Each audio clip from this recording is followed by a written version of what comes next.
Olá, tudo bem com você? Vamos à recapitulação de mais uma lição da Escola Sabatina, na verdade duas.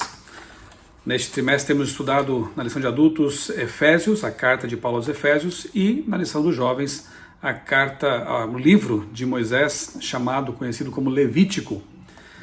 Tem sido um trimestre maravilhoso, mas acabou. É a última lição deste trimestre, a última semana. Imagino que você já fez planos aí para ter a sua lição, garantiu sua lição para o próximo trimestre. Ambas, de novo, estão muito boas. A lição de adultos trata de missão e a de jovens, olha aqui, uma lição sobre identidade. Um trimestre em que nós vamos estudar mensagem, herança e missão adventista. Uma verdadeira imersão na filosofia bíblica, na teologia bíblica da Igreja Adventista do Sétimo Dia. Conhecer nossa identidade.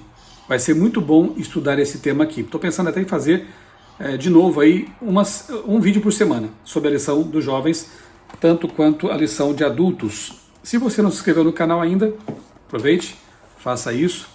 Se você apreciar os conteúdos, compartilhe com seus amigos e também acione o sininho para receber os avisos, notificações de novos conteúdos, novos vídeos aqui no canal, tá bem? A lição dos jovens desta semana, finalizando, portanto, o livro de Levítico, fantástica essa lição, teve como tema a lei de Deus. Depois eu vou resumir no finalzinho aqui do vídeo o assunto da lição da semana dos jovens. E a lição de adultos, na verdade, fez aí uma recapitulação geral, né? Aqui está a essência de Efésios. Então, cada dia da semana foi um capítulo do livro de Efésios. E a lição começa assim, bom, o verso para memorizar é Efésios 2, 8 a 10, dizem assim esses versos. Pela graça vocês são salvos, mediante a fé. E isto não vem de vocês, é dom de Deus. Não de obras, para que ninguém se glorie, pois somos feitura dele, criados em Cristo Jesus para boas obras, as quais Deus de antemão preparou para que andássemos nelas. E a lição traz aqui uma comparação interessante. O autor diz que visitantes em Londres, na Inglaterra, sobem a bordo da roda gigante chamada London Eye, uma atração turística a 135 metros acima do rio Tâmisa. É possível ali ver o Big Ben, as casas do parlamento, catedrais e palácios históricos.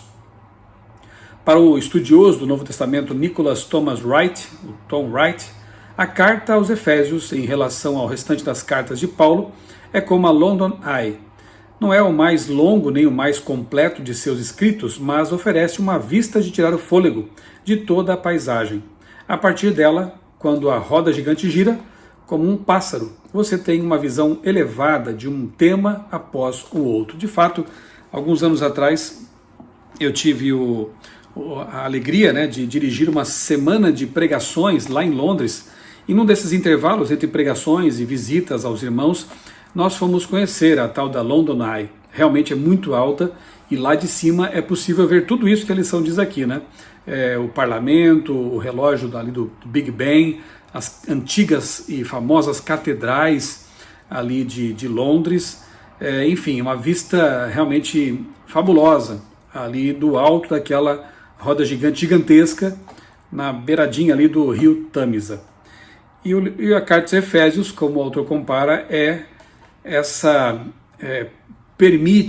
possibilita ter essa visão panorâmica do Evangelho, da verdade de que Deus nos escolheu para a salvação, de que a igreja deve estar unida e que nós estamos travando no grande conflito, uma batalha, e precisamos da armadura de Deus, que precisamos ter relacionamentos adequados, felizes, entre maridos e esposas, entre filhos e pais e filhos, enquanto aguardamos o desfecho de tudo que é a volta de Jesus.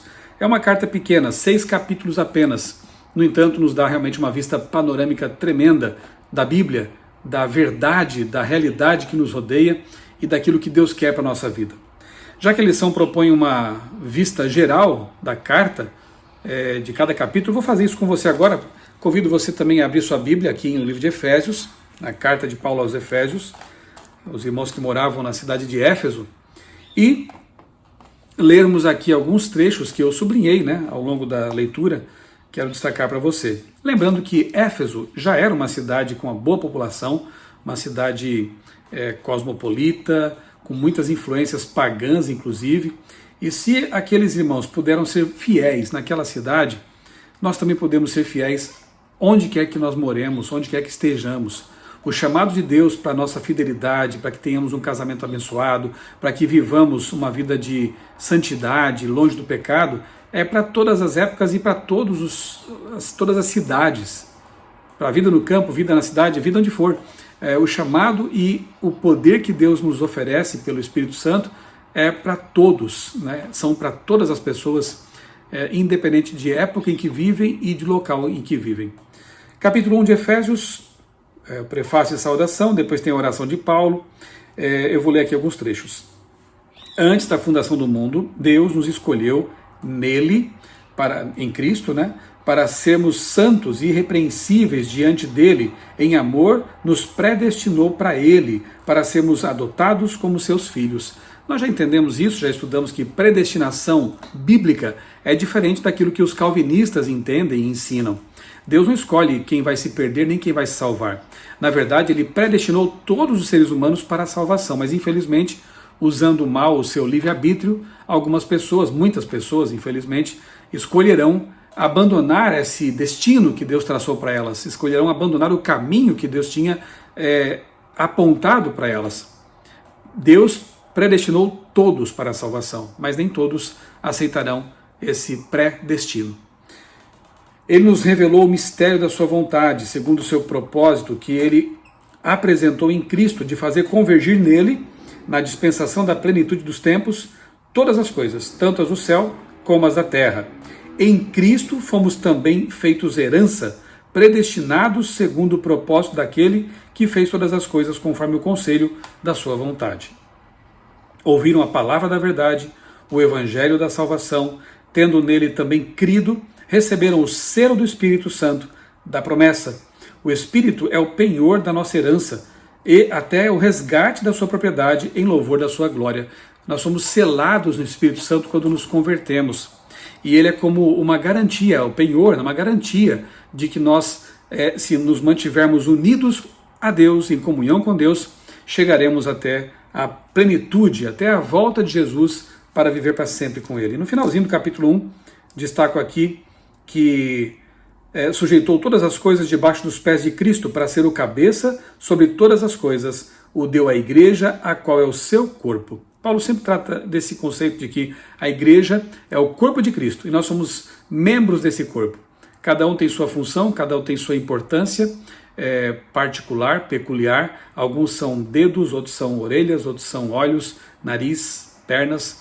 Todos temos uma parte e temos uma função a desempenhar nesse corpo que pertence a Jesus Cristo, sendo ele o cabeça, o líder da igreja. Capítulo 2, do pecado para a salvação pela graça. Ele lhes deu a vida quando vocês estavam mortos nas suas transgressões e pecados. E aí ele fala sobre inclinações da nossa carne, fazendo a vontade da carne, dos pensamentos. Éramos, por natureza, filhos da ira, como também os demais. Mas ele nos deu vida juntamente com Cristo, nos ressuscitou e com ele nos fez assentar nas regiões celestiais. Porque pela graça vocês são salvos, mediante a fé, e isso não vem de vocês. É dom de Deus, não de obras, para que ninguém se glorie. Pois somos feitura dele, criados em Cristo Jesus para boas obras. Então Paulo descreve aqui a condição de alguns efésios, como também a de muitos de nós, que éramos pecadores, vivíamos numa vida torta, uma vida de pecados, distantes de Deus, mas ele nos chamou para perto de si, nos perdoou, nos lavou, nos justificou, e aí Paulo afirma, categoricamente, como ele sempre fala em suas cartas, que pela graça nós somos salvos. Nós somos salvos pela graça, cremos que Jesus morreu e nos concedeu seus méritos, e salvos pela graça nós somos então habilitados para uma vida de boas obras. Veja só, criados em Cristo Jesus para as boas obras. Somos salvos pela graça para as boas obras. Então a ordem é essa. Primeiro somos salvos, depois Deus nos convida para a obediência. E a lição do jovem dessa semana fala sobre a lei de Deus. Depois eu quero destacar alguns pontos aqui da lição dessa semana, mas entenda isso.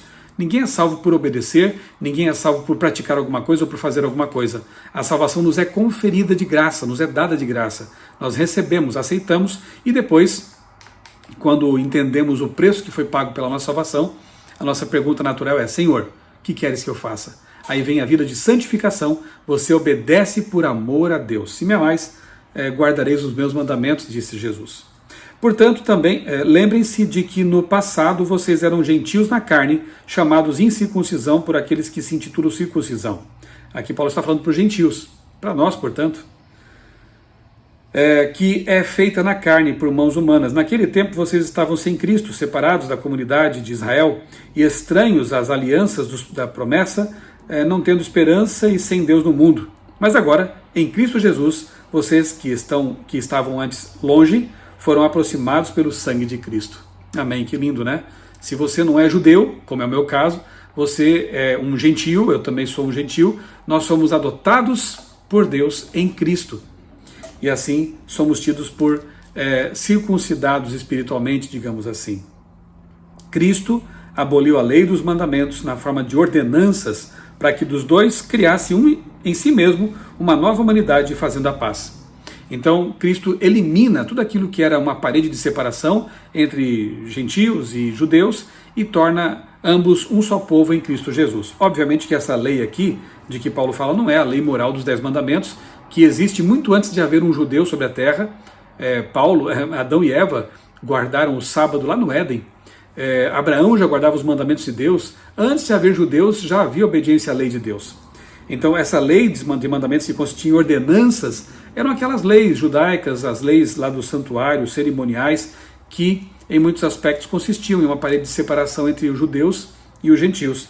Essa lei foi abolida em Cristo, né? Encontrou seu cumprimento em Cristo.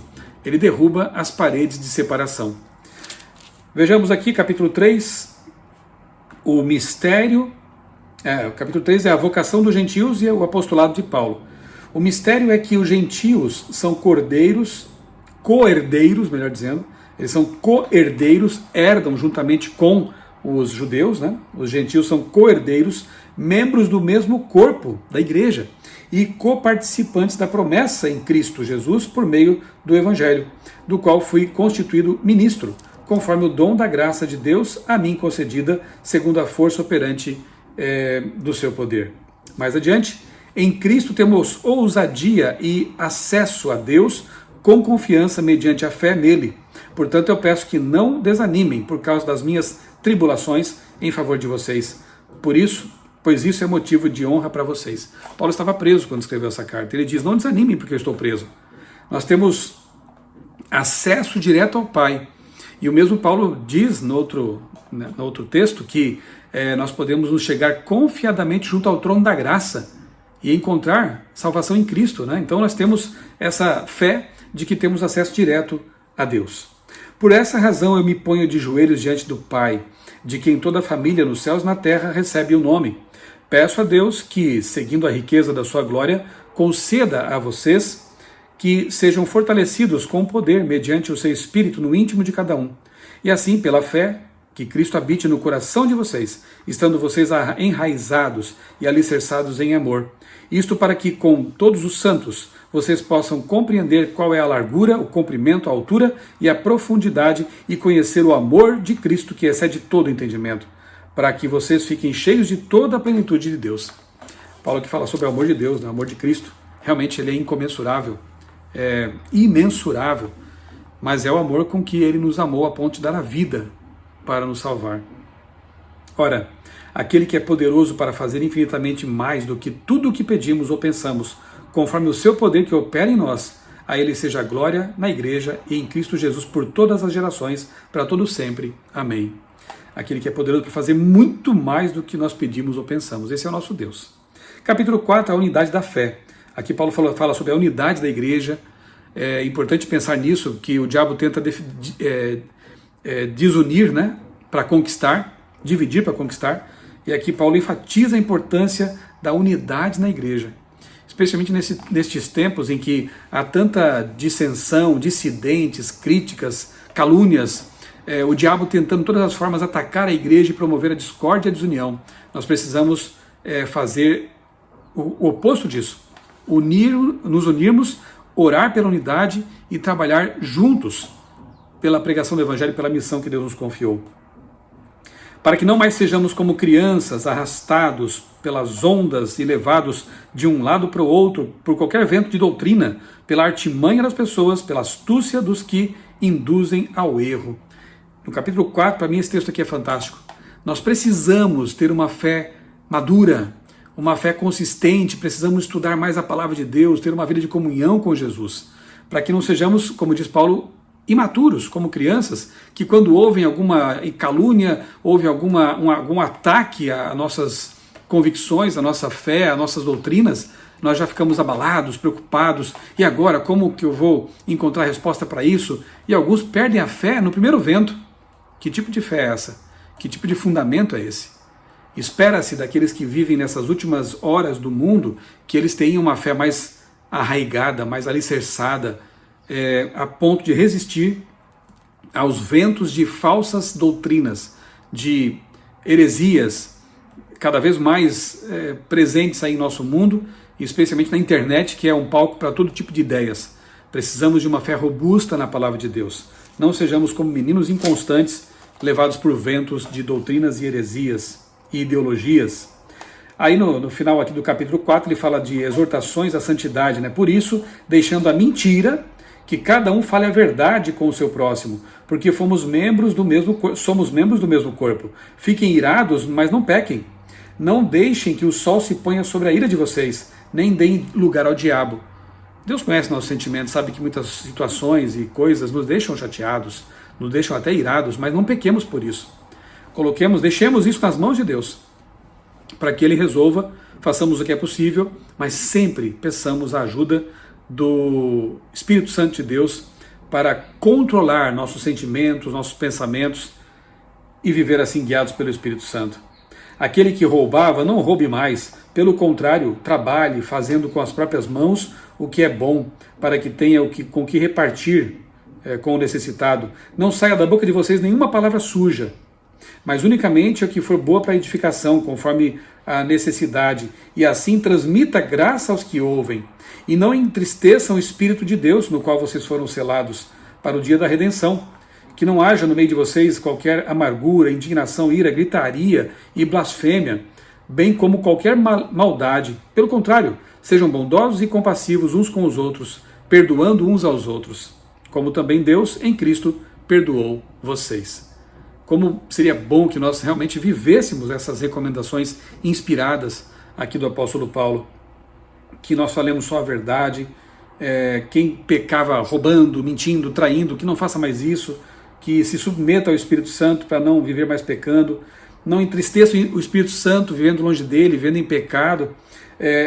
No meio de nós não haja palavras sujas, né? Não haja amarguras, essas coisas todas que Paulo menciona aqui, mas que nós possamos realmente viver em comunhão com Jesus, e quanto mais perto de Jesus, mais parecidos uns com os outros nós seremos. Capítulo 5. Portanto, sejam imitadores de Deus, como filhos amados, e vivam em amor, como também Cristo nos amou, e se entregou por nós como oferta e sacrifício de aroma agradável a Deus. Como viver imitando a Deus? Como conhecemos a Deus? A expressão máxima de Deus é Jesus Cristo, é o Deus encarnado, é o Verbo eterno que se fez homem. Portanto, quanto mais nós conhecemos a Jesus, quanto mais lermos os evangelhos, quanto mais intimidade com Jesus tivermos, mais parecidos com Ele seremos, e estaremos atendendo a esse apelo que Deus faz aqui, por meio de Paulo, em Efésios capítulo 5, verso 1. Que a imoralidade sexual e toda impureza ou avareza não sejam nem sequer mencionadas entre vocês, como convém a santos. Vejam, se Paulo diz aqui que nem se mencione esse tipo de coisa, impureza sexual, imoralidade, perversão e avareza, quanto mais praticar essas coisas, não é verdade? Então nós vemos aqui mais uma vez que Deus se preocupa assim com a nossa sexualidade, com a nossa vida sentimental, relacional, e Ele quer que nós sejamos regidos por Sua palavra, porque aí sim a nossa vida será sexualmente pura, nossos relacionamentos serão adequados. Não usem a linguagem grosseira, não digam coisas tolas, nem indecentes, pois isso não convém. Pelo contrário, digam palavras de ação de graças. Fiquem sabendo disto, nenhuma pessoa imoral, impura ou avarenta, porque a avareza é a idolatria, nem tem herança no reino de Cristo e de Deus. Então os avarentos, os gananciosos, os impuros, imorais, não terão lugar no reino de Deus. Terão se converterem e forem transformados pelo Espírito Santo. Não se deixem enganar com palavras vazias, porque a ira de Deus vem sobre os filhos da desobediência por causa dessas coisas. Portanto, não participem daquilo que eles fazem, porque no passado vocês eram trevas, mas agora são luz no Senhor. Vivam como filhos da luz, porque o fruto da luz consiste em toda bondade, justiça e verdade, tratando de descobrir o que é agradável ao Senhor. Como que nós descobrimos o que é agradável ao Senhor e em contraposição àquilo que é reprovável, que tem que ver com as trevas? Conhecendo a vontade de Deus expressa na Bíblia.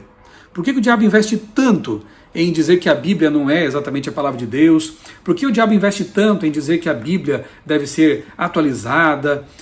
Alguns textos não são inspirados, outros são. Ela não é a palavra de Deus, ela contém a palavra de Deus. Você tem que usar chaves hermenêuticas para descobrir o que realmente é inspirado e o que não é. Por que o diabo faz isso? Porque quando nós lemos a Bíblia, nós conhecemos a vontade de Deus. E podemos pedir a Deus que nos dê o poder para viver a sua vontade, para colocar nossa vida em conformidade com a vontade dele. Mas se nós desprezarmos a palavra de Deus, viveremos por que padrão? Qual será o parâmetro que adotaremos para a nossa vida? Qual será a nossa cosmovisão? Quais serão as balizas? As do mundo, que são mutáveis, que se transformam a cada geração e que vão cada vez mais para baixo, afundando moralmente. Leia a Bíblia. Creia que ela é a palavra inspirada de Deus de capa a capa e procure alinhar a sua vida em relação a esses ensinamentos que estão aqui, que são a palavra, a vontade revelada de Deus, a verdade de Deus. O que mais? Aqui no capítulo 5, não sejam cúmplices das obras infrutíferas das trevas, pelo contrário, tratem de reprová-las. Eu acho muito interessante esse verso aqui, né? Que juntamente com 1 Pedro 3,15, lá Pedro diz assim: estejam preparados para dar a razão da esperança, da fé que vocês têm, estejam preparados. Aqui ele diz, Paulo, né? Efésios 5,11, não sejam cúmplices das obras das trevas, infrutíferas das trevas, pelo contrário, tratem de reprová-las, denunciá-las.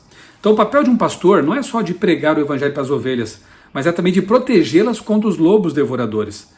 Então, um pastor que ama seu rebanho, ele vai cuidar dessas ovelhas, ele vai pregar sobre o amor, a salvação, a justiça, a justificação, mas ele também vai denunciar, vai apontar as heresias que estão atrapalhando o rebanho, vai apontar os lobos que estão tentando devorar o rebanho. Esse é o trabalho de um pastor. Reprovar as obras das trevas faz parte desse trabalho. E aí Paulo diz: desperte, você que está dormindo, levante-se dentre os mortos e Cristo o iluminará. Um apelo semelhante ao que Deus faz lá por meio de João, à igreja de Laodiceia, né? A igreja de Laodiceia. Acorda, né? Não pense que você é rico, abastado, que não tem necessidade de nada. Você precisa desesperadamente de Deus na sua vida. Desperte, você que está dormindo. Levante dentre os mortos espirituais. Esteja vivo, aproveitando bem o tempo, porque os dias são maus. Por esta razão, não sejam insensatos, mas procurem compreender qual é a vontade do Senhor. E não se embriaguem com vinho, pois isso leva à devassidão, mas deixem-se encher do Espírito. O Espírito Santo na nossa mente traz sobriedade, bom senso, clareza mental. Já o pecado, e aqui Paulo menciona a embriaguez, né? Ele entorpece os pensamentos, ele embriaga mesmo, né? Então vivamos sempre em comunhão com Deus, à luz da sua palavra, e teremos uma mente clara, sóbria. Dando sempre graças por tudo a nosso Deus e Pai, em nome de nosso Senhor Jesus Cristo. Aí vem aqueles conselhos aos maridos, às esposas, né, aos filhos também. Esposas, primeiro ele diz, sujeitem-se uns aos outros no temor de Cristo. A sujeição é mútua. Então é sujeição do marido à esposa, da esposa ao marido, no temor de Cristo. Esposas, que cada uma de vocês se sujeite ao seu próprio marido. Tem machista que para aqui, mas o texto continua, como ao Senhor. Se o seu marido, esposa, não lhe trata como Jesus trata as pessoas, tratou a igreja a ponto de morrer por ela, você não tem nenhuma obrigação de se sujeitar, de respeitar essa pessoa. Nós respeitamos aqueles que nos tratam como Deus nos trataria, ou Deus nos trata. Então, se o seu marido ele se comporta como Jesus, esse merece respeito, verdadeiramente, né? Como também Cristo amou a igreja e se entregou por ela.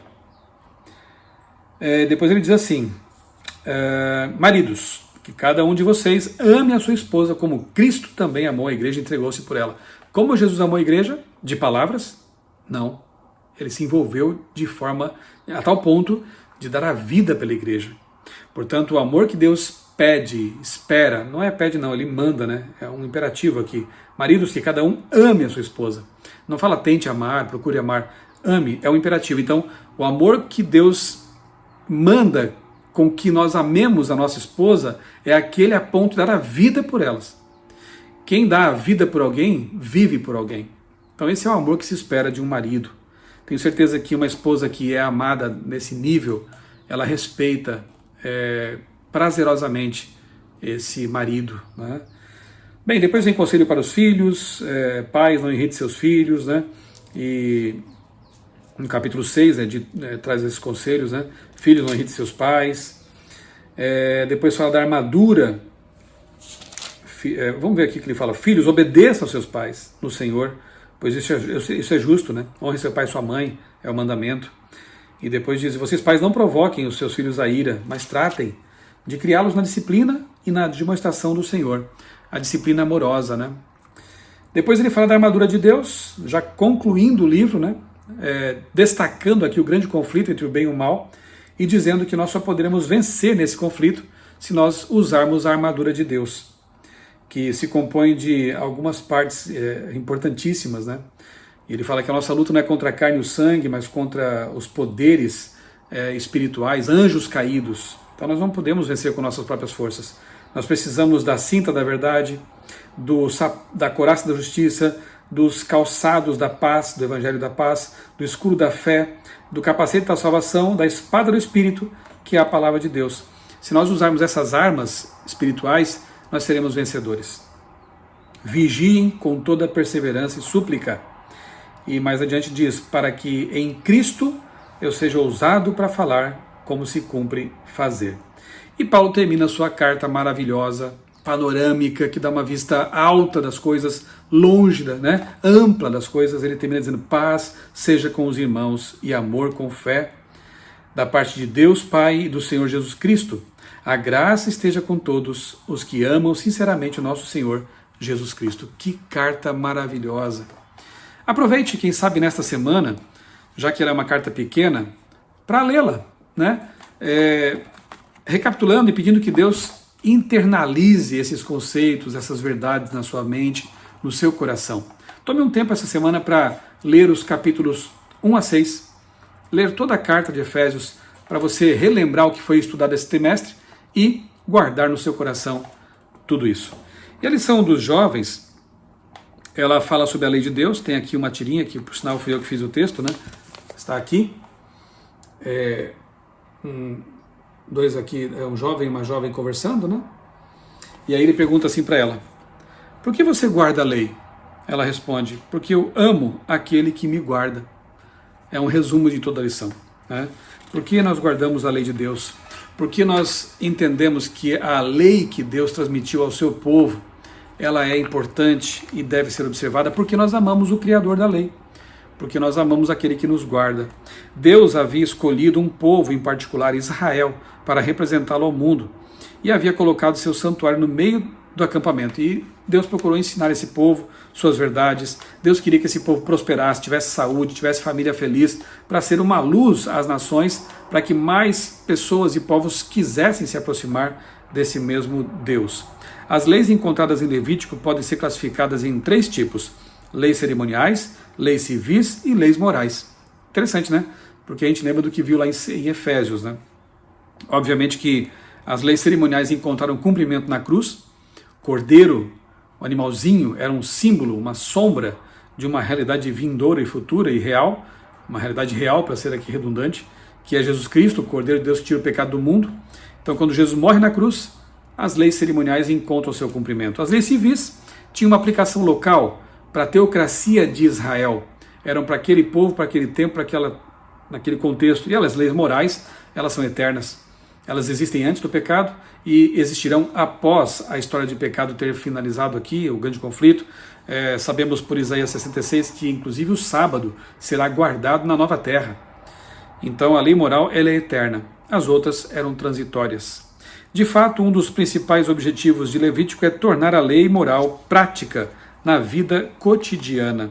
E nós vimos ao estudar Levítico, que o livro fala sobre alimentação, sobre sexualidade, sobre aspectos da vida comum, prática, e Deus ele quer nos orientar, inclusive com respeito a isso, para que possamos ser mais saudáveis, para que tenhamos uma vida relacional, sexual, saudável, pura, de acordo com a vontade de Deus. Esse é o propósito da Bíblia, não só do livro de Levítico, nos orientar para que vivamos à luz da palavra de Deus. Eu creio que seja isso, basicamente. Então, encerramos aqui a lição, ótima lição de Levítico, sobre Levítico, e encerramos aqui a ótima lição sobre a carta de Paulo aos Efésios. Garanta a sua lição para o próximo trimestre. Temas importantíssimos nos aguardam e nós crescemos muito espiritualmente quando estudamos esses assuntos. Deus te abençoe, Deus nos ajude a colocar em prática tudo isso que estudamos e que nós possamos, com o poder do Espírito Santo, viver esses ensinamentos na nossa vida prática. Vamos orar? Querido Deus, maravilhoso Pai, muito obrigado por mais essas lições da Escola Sabatina que nós estudamos durante esses últimos 3 meses. Obrigado por tantos ensinamentos preciosos, maravilhosos. Ajuda-nos, ó Pai, a colocar tudo isso em prática em nossa vida. Que não fique apenas no nível dos conceitos, mas que nós possamos realmente praticar aquilo que aprendemos. Guarda, coloque em nosso coração e nossa mente os princípios, os valores, as verdades extraídas de Levítico e de Efésios. E nos abençoa, Pai, ao estudarmos as próximas 2 lições, as crianças também com as suas lições, adolescentes e jovens e os primários, que todos nós sejamos ricamente abençoados ao conhecer cada vez mais a Tua vontade expressa na Tua palavra. Nós oramos e te agradecemos tudo, em nome do Senhor Jesus. Amém. Um grande abraço para você, e Deus abençoe grandemente a sua vida e também a sua família.